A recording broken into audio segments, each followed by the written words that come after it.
देखिए दिए गए परिपथ में निम्नलिखित को ज्ञात कीजिए। ये आपका परिपथ दिया हुआ है जिसका जो प्रतिरोध दिया है 400 में, वोल्ट आपका 120 वोल्ट है।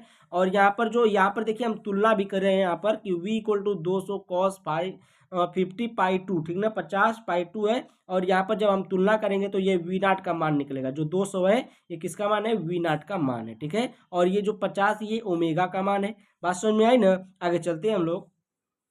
निकालना क्या है इसमें? देखिए परिपथ में धारा निकालना है। पहला निकालना है परिपथ में धारा, दूसरा आपका ज्ञात करना है प्रतिरोध पर विभव। क्या ज्ञात करना है? प्रतिरोध पर विभव ज्ञात करना है। तीसरा आपका प्रेरकत्व तथा संधारित्र के विभवों के बीच कलांतर ज्ञात करना है, ठीक है।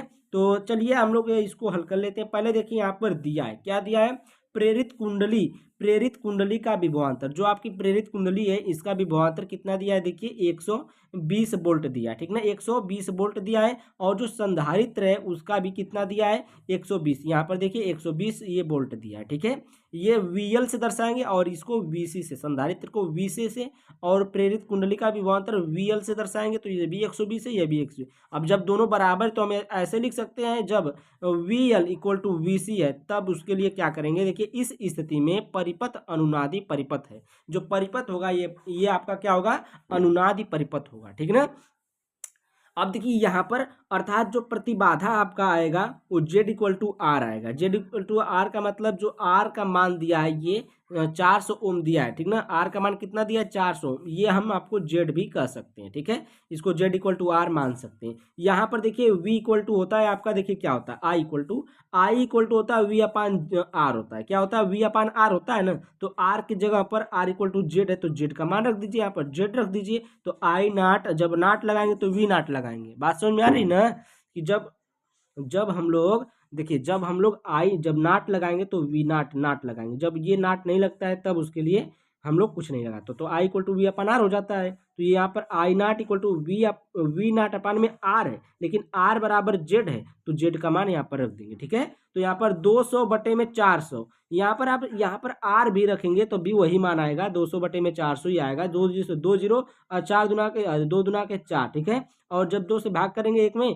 तो 0.5 आएगा। कितना है? देखिए ये 4 है, ये 2 है, भाग करेंगे तो 0.5 एम्पियर आएगा। आई नाट का मान आ गया।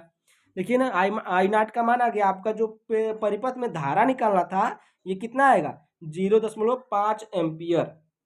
अब हम लोग दूसरा मान देखते हैं। दूसरा मान है आपका प्रतिरोध पर विभव निकालना है। जो प्रतिरोध पर विभव निकालना है यही देखिए फार्मूला होता है, यही फार्मूले से हम लोग करेंगे। तो यहाँ पर Z इक्वल टू आर रहता, तो हम लोग V का मान निकालेंगे तो ये इधर मल्टीप्लाई करेगा। तो देखिए V R equal to I naught into R. ये आर क्यों लगा है पता है? ये देखिए प्रतिरोध पर विभव निकालना है इसलिए आर लगा। तो V R equal to I naught equal into में आर है, ठीक है। अब मान रखेंगे यहाँ पर आर का मान 400 ओम है, 400 ओम रखेंगे। आई का मान आपका है 0.5, तो 0.5 गुणा करेंगे, 4 5 20 होगा, 4 5 20 होगा। 2 अंक पर 0, ये 0 0 2 0 लगा देंगे। एक अंक पर दशमलव लगा तो एक अंक पर दशमलव लगा देंगे, ठीक है। तो आपका वी आर इक्वल टू प्रतिरोध पर विभव कितना आ जाएगा? 200 वोल्ट आ जाएगा। दूसरा मान आ गया। अब हम लोग तीसरा मान निकाल लेते। तीसरा मान आपका देखिए क्या निकालना है?